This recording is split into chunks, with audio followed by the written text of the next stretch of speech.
What is preventative chemotherapy? Now, another name for preventative chemotherapy is adjuvant chemotherapy.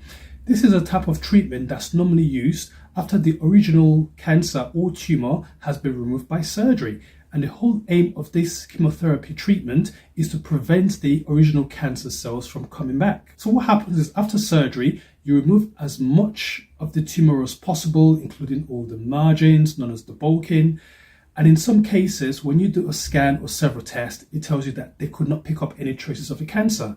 But as we know, scans or biopsies or blood tests can be quite unreliable because it only takes one little cancer cell that you have not identified through the test to now start to divide and multiply rapidly for the cancer cells to come back. So what the adjuvant chemotherapy does is to kill any of the remaining cancer cells.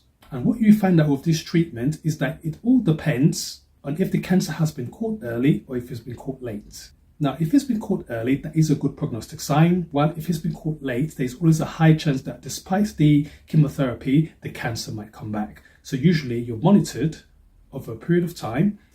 And in terms of the course of the preventative chemotherapy, this can be for 3 to 6 months. This could be one course of treatment, or it can be several courses of treatment which you undertake over the years. Do bear in mind that there are side effects to the treatment as well. As with any chemotherapy treatment, hair loss, alopecia, skin changes, nausea, vomiting, diarrhea, feeling unwell, loss of appetite, numbness where you feel like you're basically walking on pins and needles all the time, lack of sleep, hot flushes, and the most common side effects is fatigue.